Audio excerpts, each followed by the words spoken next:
amené dans le désert, afin de t'humilier et de t'éprouver, pour savoir quelles étaient les dispositions de ton cœur, et si tu garderais ou non ses commandements. Il t'a humilié, il t'a fait souffrir de la faim, il t'a nourri de la manne que tu ne connaissais pas, et que n'avaient pas connu tes pères, afin de t'apprendre que l'homme ne vit pas de pain seulement, mais que l'homme vit de tout ce qui sort de la bouche de l'Éternel. Ton vêtement ne s'est point usé sur toi, et ton pied ne s'est point enflé. Pendant ces 40 années, reconnais en ton cœur que l'Éternel ton Dieu t'a châtié comme un homme châtie son enfant. Tu observeras les commandements de l'Éternel ton Dieu pour marcher dans ses voies et pour le craindre. Car l'Éternel ton Dieu va te faire entrer dans un bon pays, pays de cours d'eau, de sources et de lacs qui jaillissent dans les vallées et dans les montagnes, pays de fromes, d'orges, de vignes, de figuiers et de grenadiers, pays d'oliviers et de miel, pays où tu mangeras du pain en abondance, où tu ne manqueras de rien, pays dont les pierres sont du fer et des montagnes duquel tu tailleras l'érentagne, l'érant. Lorsque tu mangeras et te ressaisiras pour le bon pays qu'il t'a donné, garde-toi d'oublier l'Éternel ton Dieu, au point de ne pas observer ses commandements, ses ordonnances et ses lois que je te prescris aujourd'hui. Lorsque tu mangeras et te ressaisiras, lorsque tu bâtiras et habiteras de belles maisons, lorsque tu verras multiplier ton gros et ton menu bétail, s'augmenter ton argent et ton or, et s'accroître tout ce qui est à toi, prends garde que ton cœur ne s'enfle et que tu n'oublies l'Éternel ton Dieu, qui t'a fait sortir du pays d'Égypte, de la maison de servitude, qui t'a fait marcher dans ce grand et affreux désert, où il y a des serpents brûlants et des scorpions, dans des lieux arides et sans eau, et qui a fait jaillir pour toi de l'eau du rocher le plus dur, qui t'a fait manger dans le désert la manne inconnue à tes pères, afin de t'humilier et de t'éprouver, pour te faire ensuite du bien. Garde-toi de dire en ton cœur, ma force et la puissance de ma main m'ont acquis ces richesses. Souviens-toi de l'Éternel ton Dieu, car c'est lui qui te donnera de la force pour les acquérir, afin de confirmer comme il le fait aujourd'hui son alliance qu'il a jurée à tes pères. Si tu oublies l'Éternel ton Dieu, et que tu ailles auprès des autres dieux, si tu les sers et te prosternes devant eux, je vous déclare formellement aujourd'hui que vous périrez. Vous périrez comme les nations que l'Éternel fait périr devant vous, parce que vous n'aurez point écouté la voix de l'Éternel votre Dieu. On a déjà évoqué le sujet avec la Sainte Seine, et plusieurs ont mentionné le sujet de la souffrance. La souffrance. Peter a parlé la semaine passée des changements, et souvent des changements sont difficiles et qui impliquent souvent des souffrances. Mais ces changements peuvent nous aider à nous approcher de Dieu. Le psalmiste a dit, il parle des gens qui n'ont pas eu des changements, des gens qui n'ont pas eu non plus la crainte de l'Éternel. Les changements sont souvent très importants dans notre vie. C'est des choses qu'on veut bien éviter, mais c'est nécessaire. Notre fille vient d'échouer. Elle a préparé pendant des mois, pour entrer dans l'école d'infirmière, et elle a échoué l'oral. Est-ce que vous n'êtes jamais posé la question, pourquoi cet échec? Pourquoi cette épreuve? La Bible parle beaucoup de cela, et nous allons voir 3 raisons ou 3 buts pour les épreuves dans notre vie. Et souvent, ces choses sont liées. Quand Pierre a voulu éviter la souffrance pour Jésus, Jésus lui a répondu, « Arrière de moi, Satan. Tes pensées ne sont pas les pensées de Dieu, mais celles des hommes. » souvent les pensées des hommes sont pour éviter les souffrances, tandis que souvent les pensées de Dieu, c'est de glorifier le Seigneur à travers les épreuves.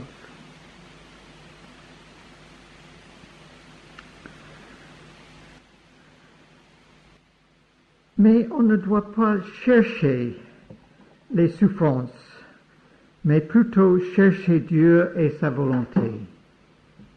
Et les épreuves souvent arrivent avec. La prière de Jésus dans Jean 12, « Père, délivre-moi de cette heure, mais c'est pour cela que je suis venu jusqu'à cette heure. Père, glorifie ton nom. » Nous voyons 3 fois dans le jardin, Jésus a prié, « S'il est possible que cette coupe soit éloignée de moi. » Mais chaque fois, il a terminé avec ces paroles. Toutefois, non pas ce que je veux, mais ce que tu veux. Père, glorifie ton nom. Premièrement, la souffrance comme une punition. Peut-être on pense surtout de cela. Mais selon Hébreux 12, c'est une punition ou un châtiment pour notre bien et pour la gloire de Dieu. Job parle des épreuves comme une purification dans son livre quand il dit « Dieu sait néanmoins quelle voie j'ai suivie, et s'il m'éprouvait, je sortirai pur comme l'or. »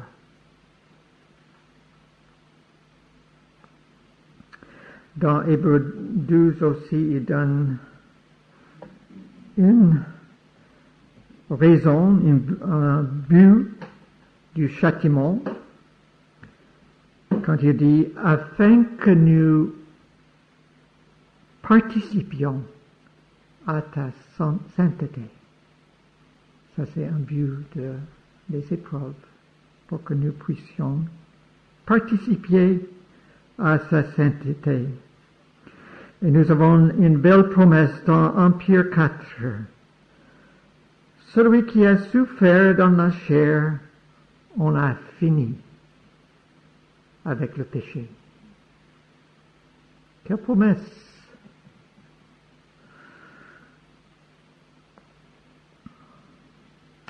Dans la lamentation de Jérémie, qui parle beaucoup de la souffrance, la punition, lamentation de Jérémie, c'est une petite phrase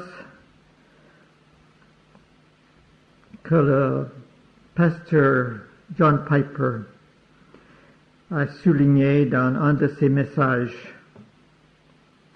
32-33.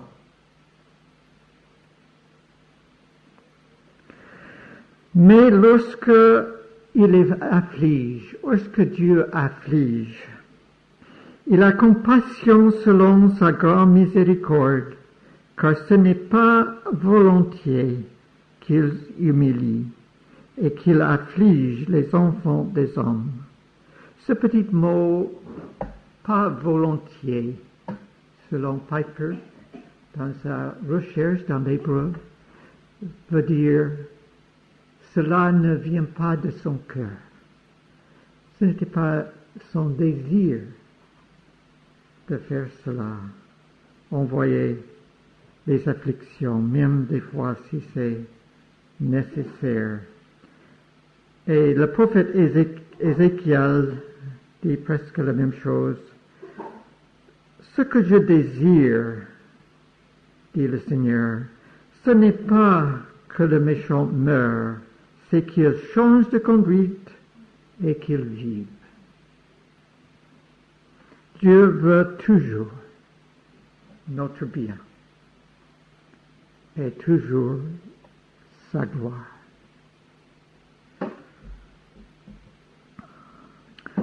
Selon Ésaïe 59,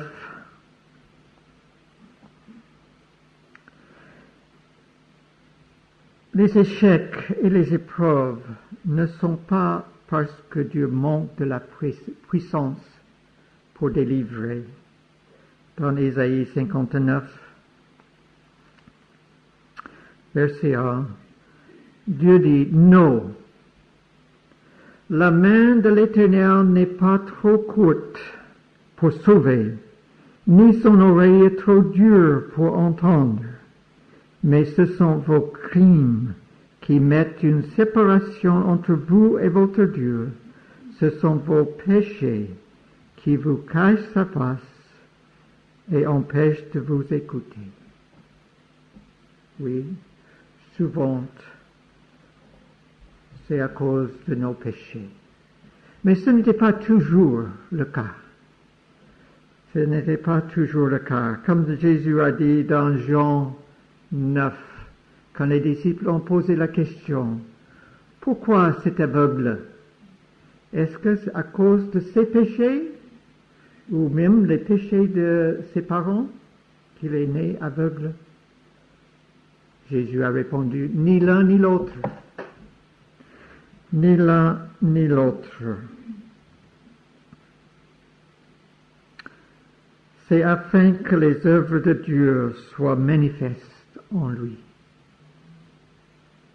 Et 2 chapitres plus tard, dans Jean 11, quand Jésus a parlé de la maladie de Lazare,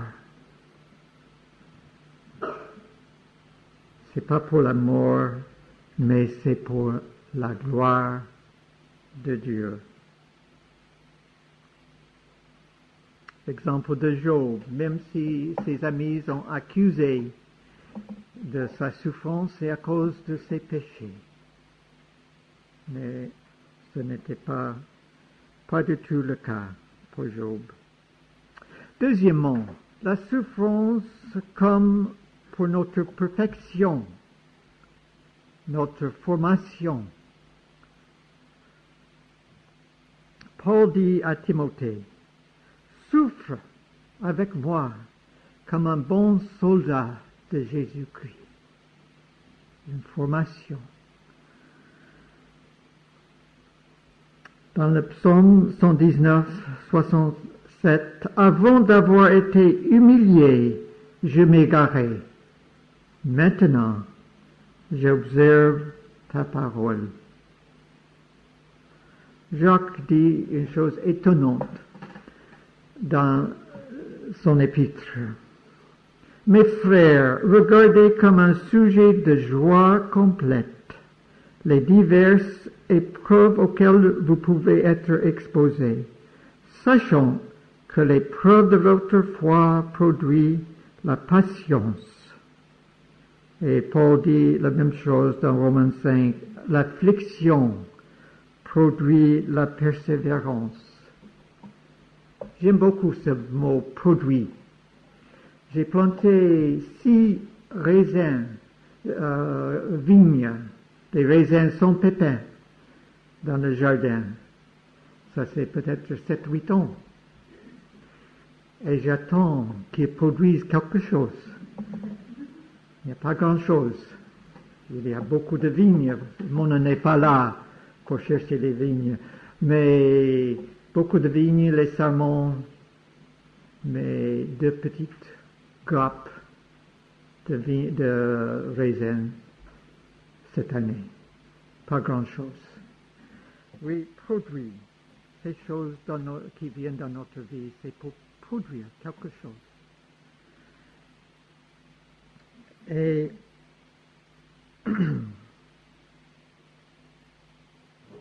il y a un autre verset. Si mes yeux fonctionnent. Dans Romains 5.3, oui, j'ai mentionné ça, mais dans 2 Corinthiens 4, car nos légères afflictions du moment produisent un poids éternel de gloire. J'étais frappé, peut-être vous aussi, légère affliction. Est-ce qu'il y a des afflictions légères? J'ai eu une dame entre dans l'équilibre l'autre jour avec 3, 4 petits-enfants. Son mari a quitté, est parti. Elle a dit, j'ai besoin de quelque chose pour me fortifier. Elle souffre. L'affliction, cette dame. Ce que nous avons entendu ce matin aussi. L'affliction légère. Mais c'est légère dans ce sens. Et Paul explique.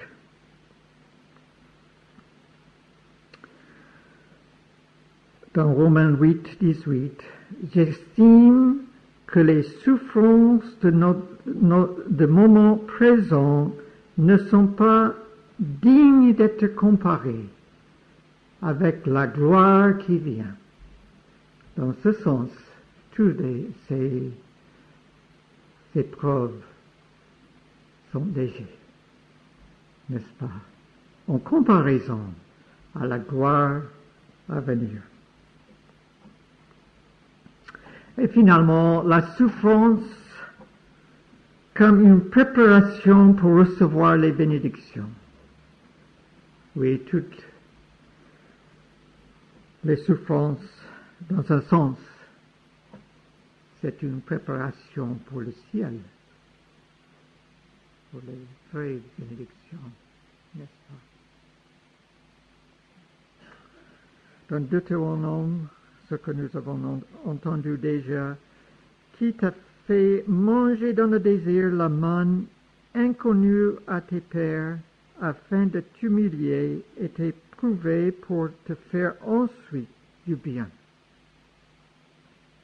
Il y a toujours une suite pour l'enfant de Dieu dans ses épreuves, dans ses souffrances.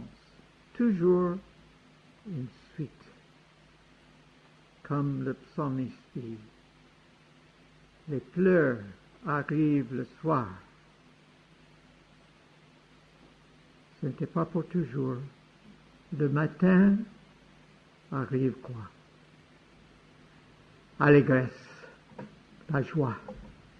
Oui, ces choses sont temporaires, passagers.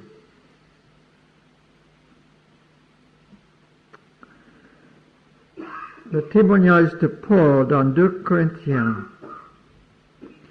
12, 7 à 10. Paul a expérimenté une grande bénédiction, une grande révélation. Mais après, il a reçu un écharpe dans la chair. Pourquoi cet écharpe dans la chair? C'est pour préparer pour d'autres bénédictions. Nous allons lire 2 Corinthiens 12, 7 à 20, 7 à 10. 2 Corinthiens 12, 7 à 10. C'est après la vision, cette vision spéciale dans la vie de Paul, la vision du ciel. Et pour que je ne sois pas enflé d'orgueil à cause de l'excellence de ces révélations, il m'a été mis une écharpe dans la chair, un ange de Satan pour me souffleter et m'empêcher de m'enorgueillir. 3 fois, j'ai prié le Seigneur de l'éloigner de moi. Et il m'a dit, ma grâce te suffit, car ma puissance a accompli dans la faiblesse. Je me glorifierai donc bien plus volontiers de ma faiblesse, afin que la puissance de Christ repose sur moi. C'est pourquoi je me plais dans les faiblesses, dans les outrages, dans les calamités, dans les persécutions, dans les détresses pour Christ. Car quand je suis faible, c'est alors que je suis fort. Oui. La préparation pour d'autres bénédictions à travers cette épreuve. Oui, quelle bénédiction plus que nous voyons ici, afin que la puissance de Christ repose sur moi. C'est pour ça qu'il a passé par tant de difficultés, tant de souffrances. Un des plus grands présidents des États-Unis, Abraham Lincoln, a connu presque que des échecs avant qu'il était élu président. Il est devenu un des plus grands. Il y a un titre d'un livre, je pensais que c'était en français, mais peut-être pas, en anglais, qui dit « Les échecs sont la petite porte qui mène au vrai succès. » Les échecs peuvent mener au vrai succès. En conclusion, quelqu'un a dit qu'il faut baiser la main qui nous donne les fessées ou les afflictions, parce que cela vient d'un vrai amour pour nous. Comme Proverbe dit, car l'Éternel châtie celui qu'il aime, comme un père l'enfant qu'il chérit. Le prophète Osée nous donne la raison pour laquelle nous devons souvent passer un temps dans le désert. Il y a beaucoup de versets, j'ai des copies de ce message si vous voulez après, beaucoup de versets, mais ce petit prophète, juste après Daniel, 2, 15 à 17, le prophète Osée, 2, 17 à 17, 15 à 17. Juste après le prophète Daniel, Osée, 2, 15, je la châtierai pour les jours où elle encensait les Baals, où elle paraît de ses anneaux et de ses colliers allait vers ses amants, et m'oublier, dit l'Éternel. C'est pourquoi, voici, je veux l'attirer et la conduire au désert, et là, je parlerai à son cœur. Dans le désert, souvent, c'est là où le Seigneur parle à notre cœur. Contrastez le prophète Jérémie dans 25:3, chapitre 25 de Jérémie 3. Jérémie 25:3. Il y a 23 ans que la parole de l'Éternel m'a été adressée. Je vous ai parlé dès le matin, et vous n'avez pas écouté. L'Éternel vous a envoyé tous ses serviteurs les prophètes. Il les a envoyés dès le matin, et vous n'avez pas écouté. Vous n'avez pas prêté l'oreille pour écouter. Ces mots, dès le matin, dans ce contexte, est répété 7 fois, au moins 7 fois dans ce prophète. Dès le matin, Dieu a parlé, il a continué à parler à ce peuple. Mais ils n'ont pas voulu écouter. Quel contraste avec Osée, il nous emmène dans le désert, et là, il parle à notre cœur. Les afflictions ne peuvent jamais nous faire du mal, mais la prospérité, souvent. Selon la fin de Deutéronome 31, 20. Deutéronome 31, 20 deux petits passages, fin de ce livre de Deutéronome. Quand il y a 20 de deuxième partie, en parlant d'Israël, il mangera, se rassasiera, s'engraissera, puis il se tournera vers d'autres dieux et les servira, il me méprisera et violera mon alliance. Et la suite dans verset 15 de chapitre 32. Israël est devenu gras et il a rejambé. Tu es devenu gras, épais et rempli, et il a abandonné Dieu son Créateur. Il a méprisé le rocher de son salut. Quelle tristesse! La prospérité peut nous faire du mal. Un serviteur de Dieu a souvent prié. Peut-être que ce n'était pas une prière qu'on entend tous les dimanches. Mais il a prié, « Ô Seigneur, que tes bénédictions, c'est-à-dire la prospérité dans les diverses formes, que tes bénédictions ne soient pas la cause de ma ruine. » C'est un danger. On va chanter le cantique « Quel ami fidèle et tendre ». Je veux souligner de nouveau la première strophe où il dit « Il est sévère en ses exigences, il est riche en son amour. » Un bon équilibre vis-à-vis de la souffrance.